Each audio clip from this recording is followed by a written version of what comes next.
Bom dia, que bom estarmos juntos nessa manhã de sexta-feira, hoje 21 de maio. Hoje celebra-se o Dia Nacional da Língua Nacional e também o Dia Mundial do Desenvolvimento Cultural. O programa Opção para a Vida estará trazendo hoje, mais uma vez, o reverendo Hernandes Dias Lopes de Jeremias, Sala de Prosa, falando sobre o tema Valorize o seu trabalho. E no bloco seguinte estaremos trazendo a primeira parte de uma mensagem que nós estamos realizando sobre o estudo da Carta de Pedro, primeira Carta de Pedro. Sem perda de tempo, quero deixá-los agora com os reverendos Hernandes Dias Lopes e Jeremias, Sala de Prosa. Ô, gente boa! Sala de Prosa, hein? Pensa num programa que procura levar você para mais perto do Senhor Jesus. Aqui, ó, com o Santo Varão. E hoje nós, rosáceos. Tem que combinar. Boa. Hoje, nossa conversa é valorize o seu trabalho. Beleza? Fica aí, hein?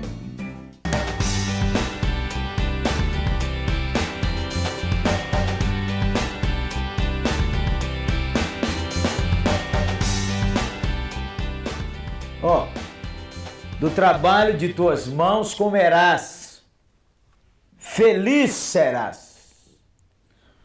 Nem todo mundo está contente com o seu trabalho.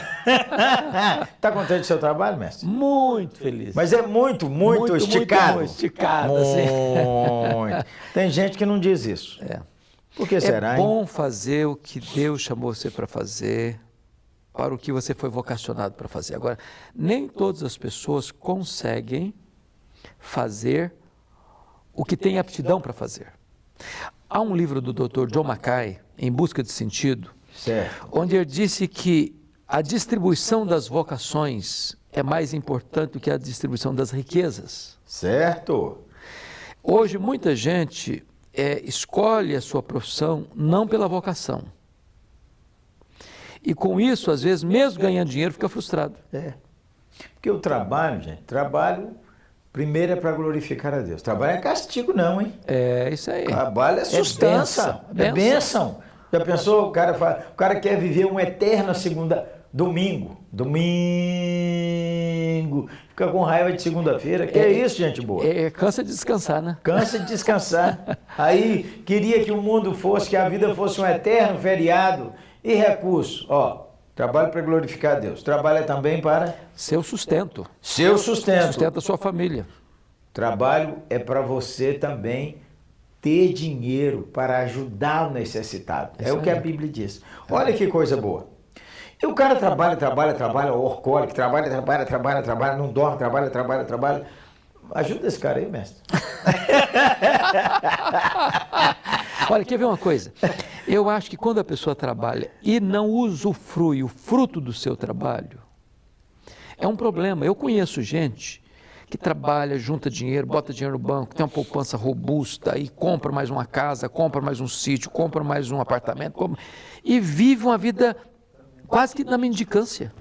Ô, gente boa, você só tem uma vida e ela passa breve, rápida. Ó, já vou fazer 65 em março. Aliás, você está até recebendo presente já, né? Aliás, fiz 65 em março. Já está recebendo presente assim? Ainda. Ó, já vou fazer 66, menino, com a graça de Deus. Passou rápido, passa não? Passa muito rápido. Passa rápido. Passa rápido. Então você só tem uma vida.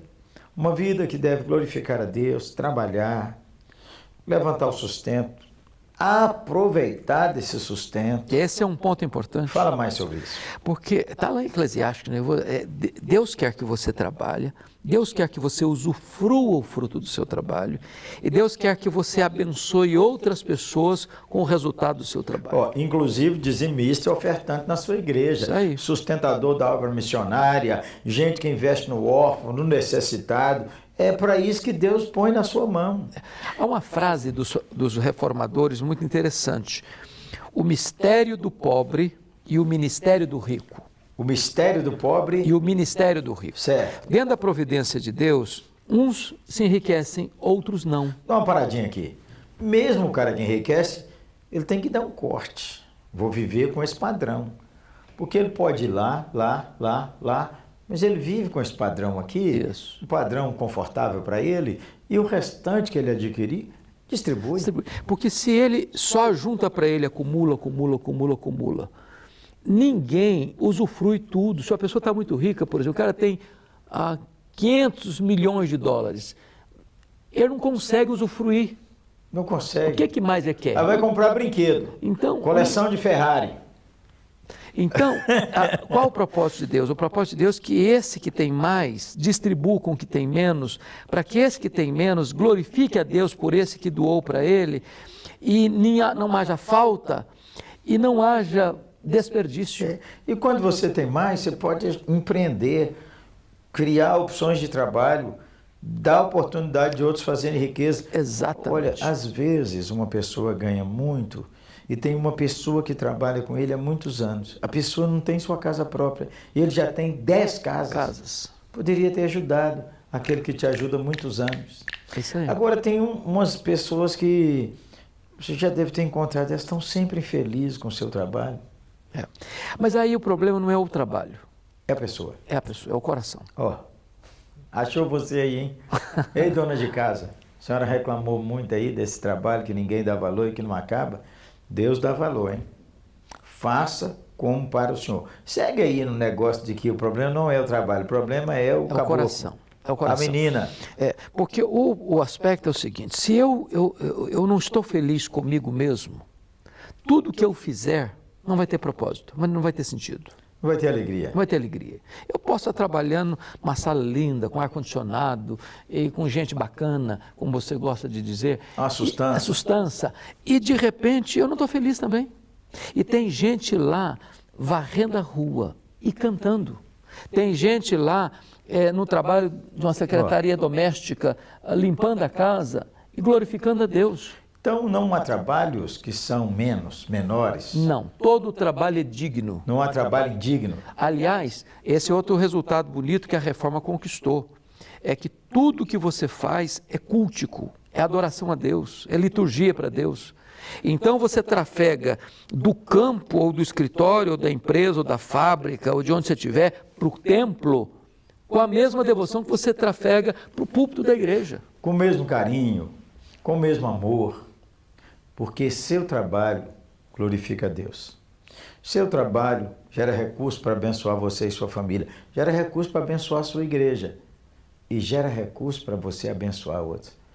Mesmo que não esteja no trabalho que você gostaria. Bom, procure um novo trabalho, mas não reclame do seu não. Desenvolva contentamento. Não é isso? Desenvolver contentamento. Até porque se você está feliz, você produz mais. Você pode crescer nesse trabalho, você pode avançar nessa empresa, você pode ser promovido. De repente, quantos nós conhecemos, por exemplo, num banco, que começou lá como o office boy e terminou a carreira como gerente do banco? E há opções no mercado que Deus tem dado com tanta beleza. Olha, deixa eu falar contigo, lembrando aqui, trate seu coração. O que Deus te deu hoje, glorifica a Deus. Você deve acomodar? Claro, nós não estamos falando para ninguém acomodar. E outra coisa importante no trabalho é o empreendedorismo. Não é? O que você gosta de fazer? O que você sabe fazer?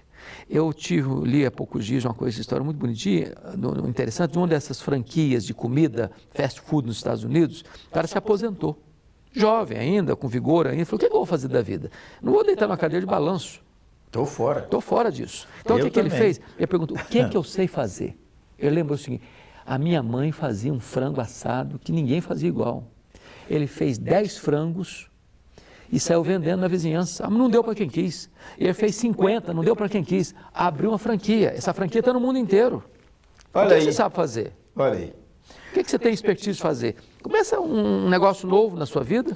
Ô, gente boa, uma pausa. Valorize seu trabalho. Por ele, Deus tem te abençoado. Por ele, Deus tem abençoado sua família. Por ele, Deus tem abençoado a igreja. Por ele, Deus usa você para abençoar os outros. Você quer ir mais adiante? Vá mais adiante. Você quer ter mais uma ideia para aumentar seu recurso? Nós vamos orar para Deus te abençoar. E você que está ganhando muito, defina um padrão. E dali para cima, reinvista para distribuir, para abençoar, para ser um instrumento da graça de Deus. E há um princípio espiritual, pastor Jeremias, que está lá em 2 Coríntios, que quando você é generoso no ofertar, no dar, no distribuir, Deus multiplica a sua sementeira. Amém. A sua sementeira. Tem mais semente para Tem distribuir. mais semente para distribuir. Olha que boa. A semente que produz não é a que a gente come, é a que a gente semeia. Olha lá, menino. Ó, menina, reclama não, beleza? Contentamento. E vá mais adiante. Vamos pedir o mestre aqui para orar pelo nosso coração. Para que nosso coração esteja em paz com o Senhor. E aí, tudo que a gente fizer, mesmo as mínimas coisas, possam louvar ao Senhor. Amém? Amém. Vamos orar? Vamos. Deus, a Tua palavra nos ensina que nós devemos fazer tudo, seja em palavra, seja em ação, em nome de Cristo. Amém. Dando por isso graças a Ti, ó Deus. Também a Tua palavra nos ensina, quer comamos, quer bebamos, quer façamos qualquer outra coisa, devemos fazer para a Tua glória. Então, Deus, ajuda o nosso coração a ter as motivações certas, para que aquilo que fizermos, façamos com alegria, com gratidão, com entusiasmo, com excelência, e que, como fruto do nosso trabalho, possamos prover nossas necessidades da nossa família e ainda termos como socorrer o necessitado à nossa porta. Amém. Oramos assim, em nome de Jesus. Amém. Amém. Sala de prosa nessa semana do trabalho, orando para que milhares de empregos surjam no Brasil. Orando para que a economia do Brasil floresça e frutifique.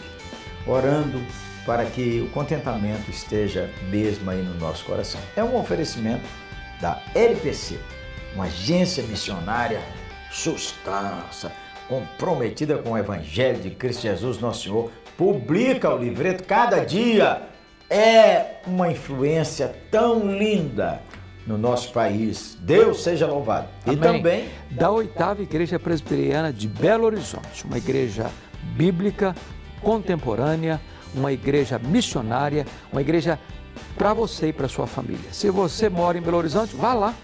Se você está desigrejado, lá é a sua igreja. E se você for a Belo Horizonte, você tem que ir lá, porque senão você perde a viagem toda. Depois dessa aí, você tem direito a um cafezinho por ano lá no 8º. Pronto. Um abraço, gente boa. Que o seu trabalho prospere e glorifique ao Senhor Jesus. Deus abençoe muito a sua vida e a sua família. Amém.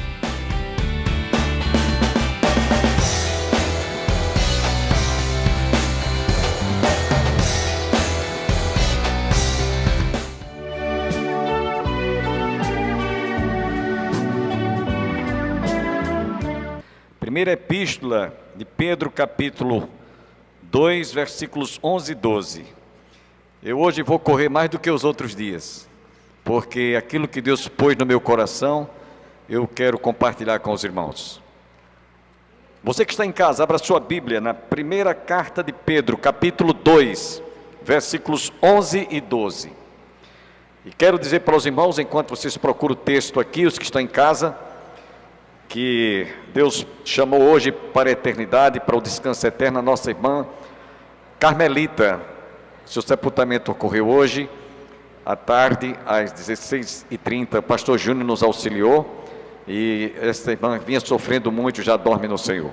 Vamos ler a palavra de Deus. 1 Pedro 2, versos 11 e 12.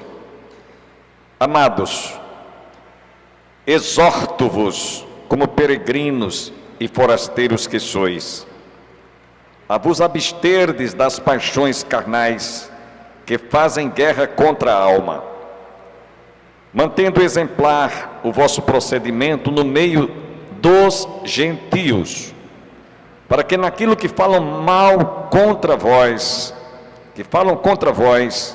como de malfeitores, observando-vos em vossas boas obras, glorifiquem a Deus no dia da visitação. Amém? Podem sentar, irmãos. Fico feliz de ver uma boa representatividade presencial. E nós estamos dentro do limite que nos foi outorgado pelas autoridades da vigilância sanitária, inclusive o decreto do governador do estado, capacidade para 30% do nosso templo, e nós não chegamos nem a 15%. Então você que está em casa podia estar aqui hoje à noite. Esse momento de comunhão é muito importante. Antes de nós discorrermos o estudo dessa noite, que são apenas 2 versículos, eu quero dizer para os irmãos que esse estudo que nós estamos realizando aqui, pouco interessa a quem não tem realmente compromisso com Deus. Quem não está interessado em realmente viver uma vida de santificação, de submissão, de obediência e subserviência ao próprio Deus através da sua palavra e ao Espírito Santo. Então, esse estudo não interessa a esse tipo de gente. Talvez alguns até já estejam mudando de canal, porque não tem interesse nenhum em aprender, como eu tenho aprendido, através desses 2 versículos, a realmente conhecer aquilo que Deus espera de cada um de nós. Então, meus irmãos, eu quero citar para essas pessoas que pouco lhe interessa o que Paulo, escrevendo na primeira carta aos Coríntios, capítulo 3, versículos 1 e 2, ele disse: eu, porém, irmãos, não vos pude falar como a espirituais, e sim como a carnais, como a crianças em Cristo. Leite vos dei a beber, e não vos dei alimento sólido, porque ainda não podeis suportá-lo, nem ainda agora podeis, porque ainda sois carnais. Pedro, o apóstolo, que já ouvimos em estudos anteriores, inclusive o pastor Júnior, que está compartilhando, mostrou que nós em Cristo somos como crianças que estamos recebendo o leite genuíno da palavra. Um estudo como este aqui. E isso pouco interessa a quem não quer crescer em Cristo Jesus, a quem não se tornou uma nova criatura, a quem não está realmente preocupado com a sua vida de comunhão com Deus. Ou seja, somente aqueles que estão realmente com fome e com sede de aprender a palavra de Deus.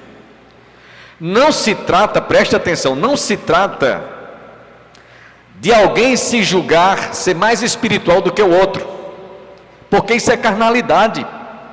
Alguém se julgar mais espiritual do que o outro, ou que o outro é mais carnal, isso é carnalidade pura, isso é carne verde, que vende na feira, desculpe minha ilustração. Então, não é preciso você fazer a medida do grau ou do nível que alguém esteja vivendo a vida cristã. É você mesmo, sou eu mesmo que devo me avaliar à luz do espelho que é a palavra de Deus. Interessante, meus irmãos, é que aqueles que são carnais, conforme Paulo diz, não sou eu, eles é quem fazem essa medição, eles é quem fazem essa medição no sentido assim de julgar as pessoas, porque o que é espiritual nem tem percepção disso. É como alguém já disse, quando você ouvir uma pessoa dizer eu sou humilde, fuja dessa pessoa, corra dela, porque de humildade ela não tem nenhuma vírgula, nenhuma letra. Humilde, dizia um professor nosso, é aquele que não sabe que é humilde. Santo ou santificado é aquele que não tem essa certeza, pelo contrário, ele está preocupado em cada dia melhorar mais a sua vida de intimidade e comunhão com Deus. Isso é ser espiritual. Na hora que eu me julgar, eu sou mais espiritual, eu sou mais humilde, isso é carne pura, repito. A preocupação de Pedro aqui, conforme vamos ver dentro de instantes, estava em mostrar àqueles cristãos que estavam dispersos o quanto era importante eles terem comunhão com Deus, não obstante as lutas, não obstante as perseguições, não obstante as provações. O que interessava aqui a Pedro apresentar para aqueles cristãos que estavam dispersos, na dispersão, era que eles tivessem, mesmo em meio a tribulações, mesmo em meio às perseguições, tivessem consciência de estar em comunhão com Deus. Procurar conhecer melhor a Deus através da sua palavra e fazer a vontade de Deus, que é boa, perfeita e agradável. É isso que Pedro está tentando, com um esforço tremendo, incutir isso na mente, no coração daqueles cristãos. Ainda que custasse sofrimento, ainda que custasse perseguição, ainda que custasse o que custasse, não interessa. Interessava a Pedro era mostrar que eles deveriam estar firmes na palavra. É por isso que nós vamos encontrar o apóstolo Paulo também alinhado com Pedro, escrevendo lá na carta aos Efésios, capítulo 6, verso 10 em diante, falando sobre a armadura de Deus. E ele diz que o cristão, para enfrentar todo tipo de adversidade, ele precisa de estar revestido com toda a armadura de Deus: a espada, o capacete, escudo da fé, a couraça da justiça, enfim, ele está municiado dos pés, da cabeça aos pés, dos pés à cabeça, para poder resistir o dia mau. O nosso estudo hoje tem como título Crescimento Espiritual. Seja exemplo seu comportamento em relação ao mundo, a esse mundo aí fora. Nós temos que fazer a diferença. Não podemos ser comparados como o mundo usa o linguajar, como o mundo se veste, como o mundo enfrenta as adversidades em desespero de causa, como o mundo tem um comportamento na contramão daquilo que a palavra de Deus mostra e nos revela através de um estudo como esse. Exemplo para com o mundo, por causa do nome do Senhor Jesus. É isso que Pedro está falando. Foi por isso que Paulo distingue entre aqueles que realmente são espirituais, diferentemente daqueles que são puramente carnais.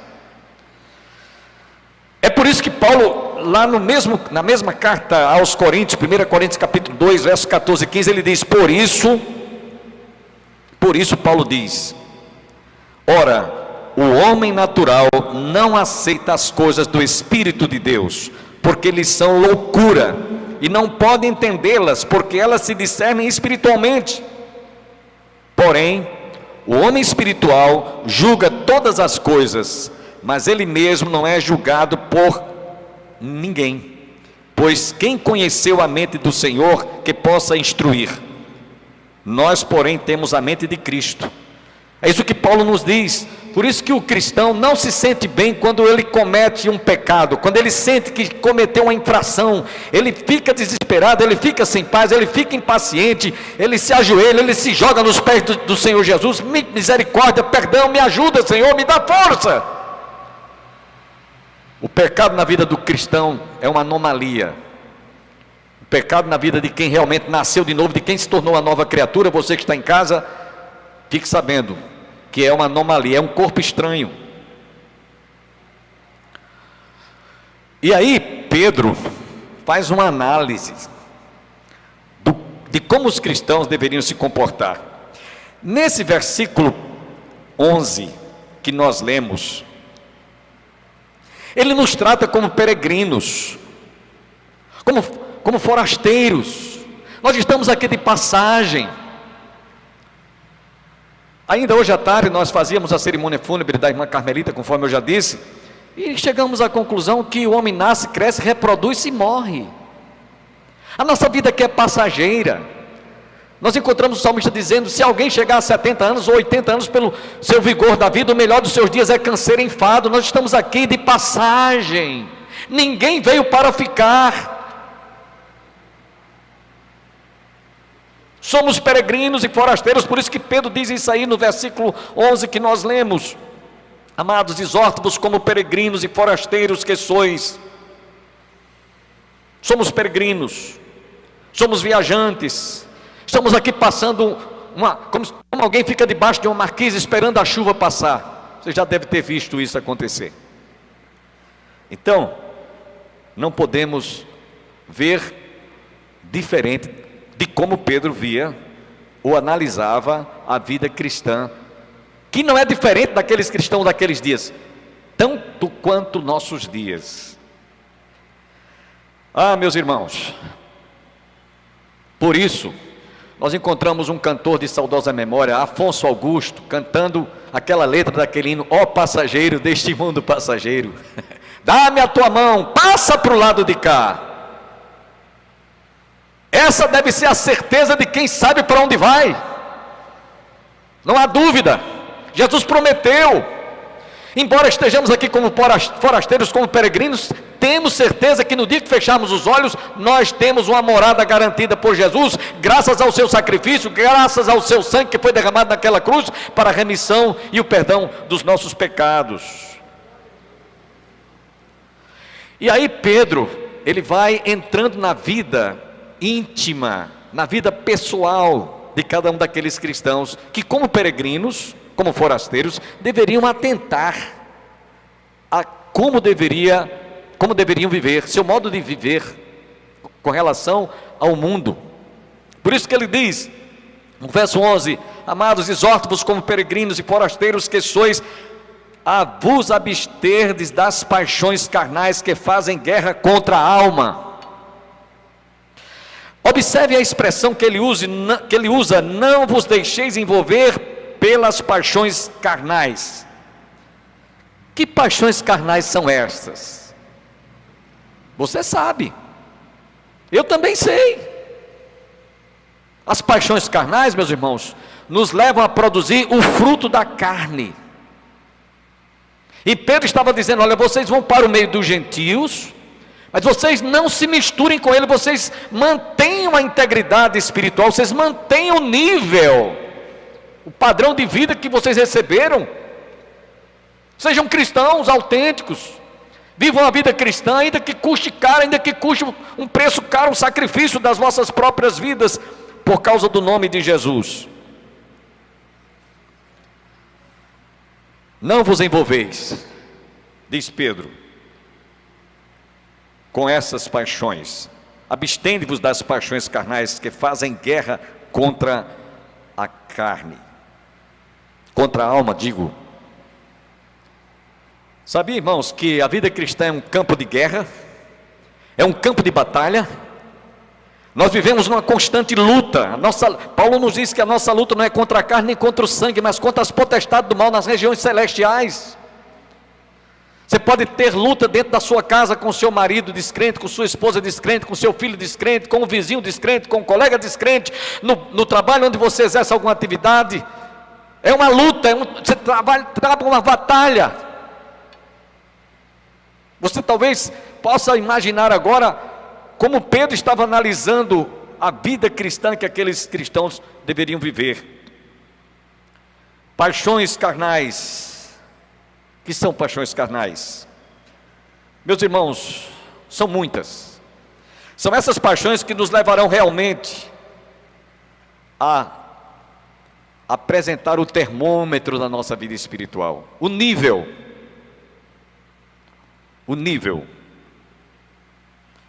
E aí, eu quero que você pense um pouquinho comigo. Ele está falando aí quanto ao seu testemunho, porque ele diz isso: amados, exorto-vos como peregrinos e forasteiros que sois, a vos abster das paixões carnais que fazem guerra contra a alma. E no verso 12 ele já vai entrando: mantendo exemplar o vosso procedimento no meio dos gentios. Irmãos, preste atenção no que eu vou dizer aqui. Antes de nós nos convertermos, as pessoas não davam muita atenção à maneira da gente viver. Mas no dia em que eu me converti, no dia em que você se converteu, os holofotes estão todos voltados para nós agora. Você antes escorregava, caía, pintava, bordava, deitava, enrolava, fazia e acontecia. Ninguém dava nem muita importância.